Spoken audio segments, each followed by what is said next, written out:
Uma música clássica dos anos 60 chamada It's My Party, que é praticamente o primeiro textão dramático da história da música pop.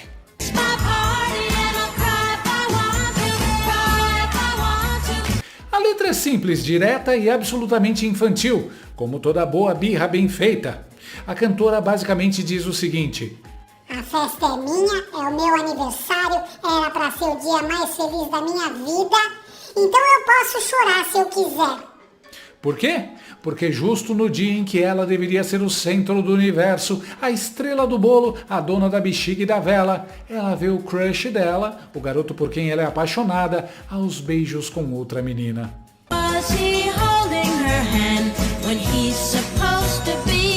Na festa dela, no aniversário dela, no palco dela.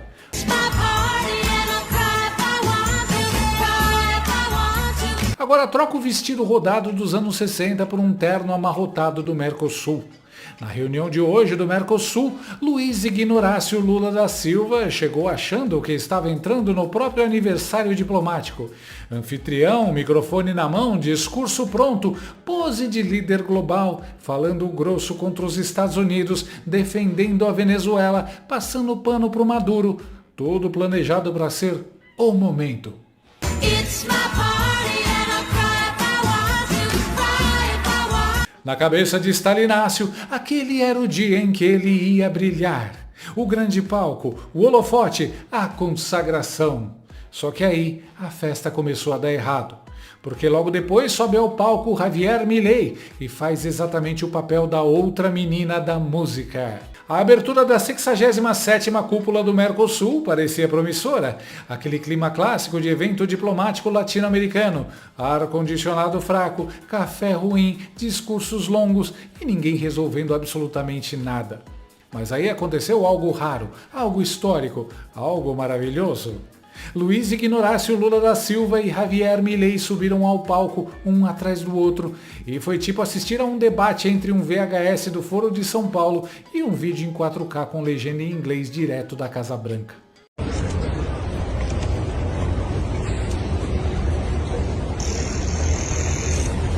Okay, look at me, please. Look at me. Não, sem perguntar aqui. Muito obrigado. O tema? A Venezuela. Sempre ela. Aquele país que a esquerda trata como se fosse um parente problemático. Ninguém quer falar, ninguém quer assumir, mas todo mundo finge que tá tudo bem no Natal. Como se diz em inglês? Please. Lula, anfitrião do encontro em Foz do Iguaçu, abriu os trabalhos no modo tio do pavê geopolítico.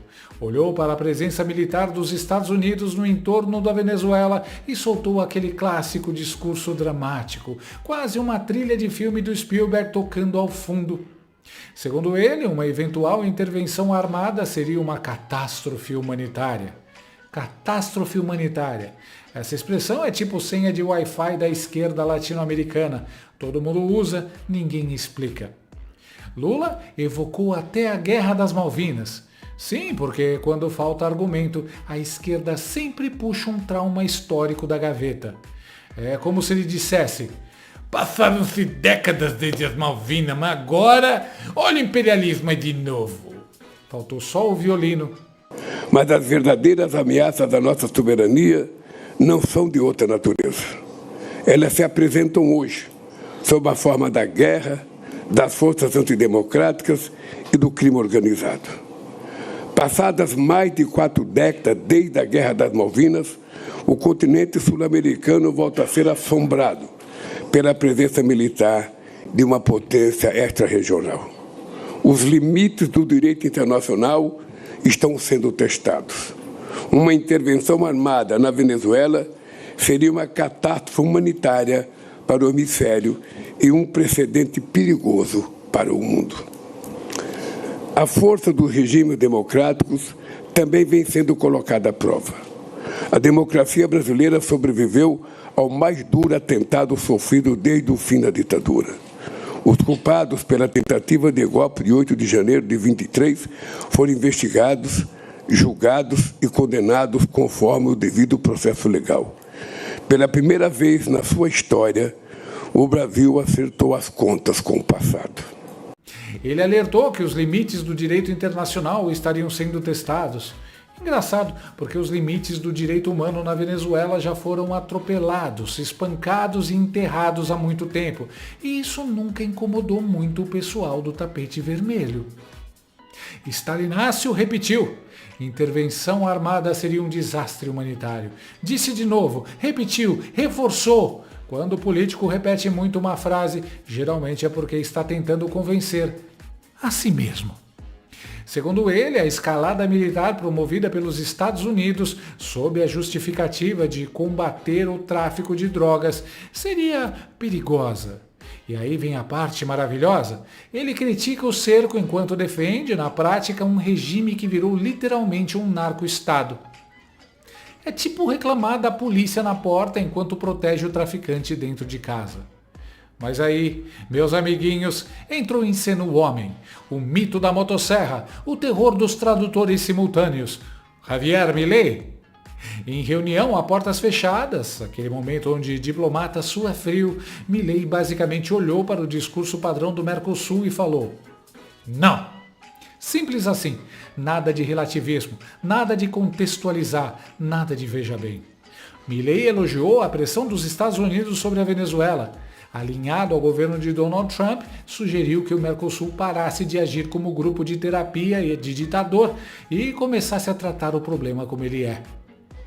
Venezuela, suspendida del Mercosur por violar el protocolo de Ushuaia, continúa padeciendo una crisis política, humanitaria y social devastadora.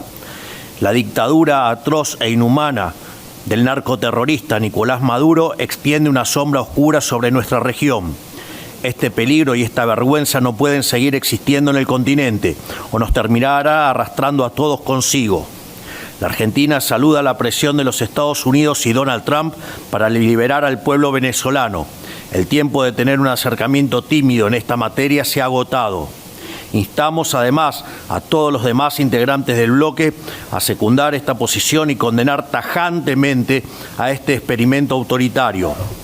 También exigimos una vez más la liberación de todos los presos políticos y no dejaremos de pedir en todos los foros internacionales por la libertad del argentino Nahuel Gallo detenido ilegalmente.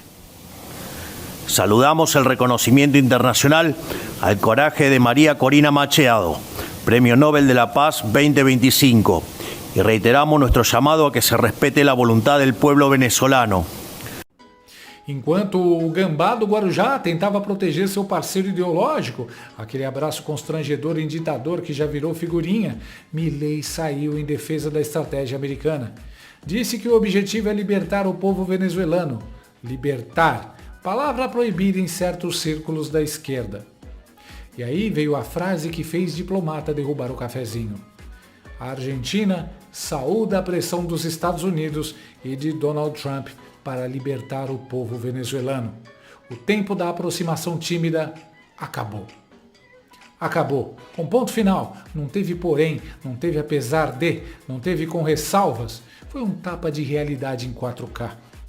Milei descreveu a Venezuela como ela é, um colapso político, social e humanitário, e resolveu chamar o governo venezuelano pelo nome que Lula jamais teve coragem de usar. Chamou Nicolás Maduro de narcoterrorista. Nicolás Maduro, segundo Milei, comanda uma ditadura atroz, desumana, que lança uma sombra sobre toda a região. E avisou, ou isso acaba, ou arrasta todo mundo junto. É tipo filme de zumbi, se você não corta a cabeça, a infecção se espalha. Enquanto isso, Stalinácio insistia no discurso do cuidado com a escalada, como se a Venezuela ainda estivesse em fase beta da ditadura, como se fosse algo que dá para resolver com mais uma nota diplomática e um abraço coletivo. A falta de consenso foi tão gritante que a cúpula terminou sem declaração conjunta. Traduzindo, Milei falou o que pensa, Lula não conseguiu maquiar e ninguém quis assinar esse papel. E então, Stalinácio repetiu, mais uma vez, que uma intervenção armada seria um desastre humanitário. Não, descondenado, não seria. O verdadeiro desastre humanitário chama-se chavismo. E você ajudou a construir essa tragédia tijolo por tijolo, ao lado do seu amigo Fidel Castro, cofundador do Foro de São Paulo.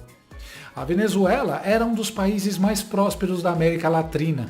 Hoje virou um favelão continental. Cerca de 95% da população vive na pobreza.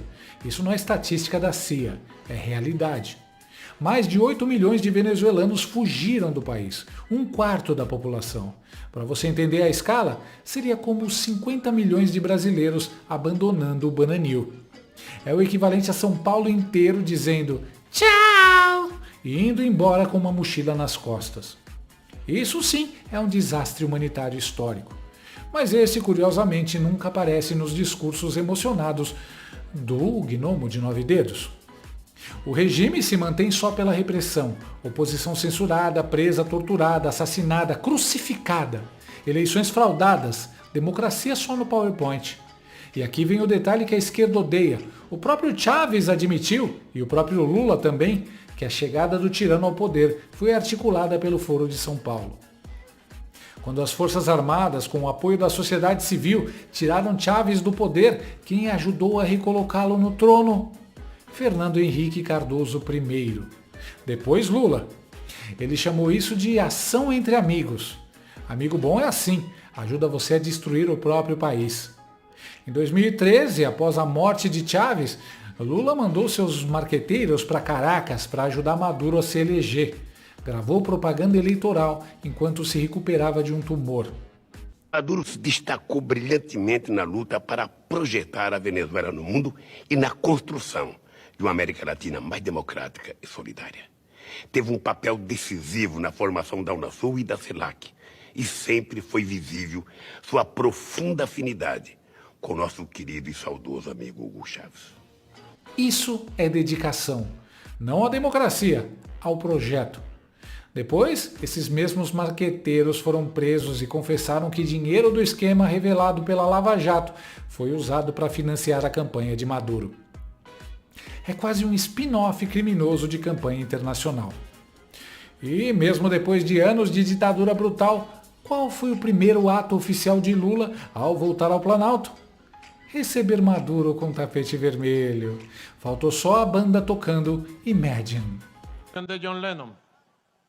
Imagine us people.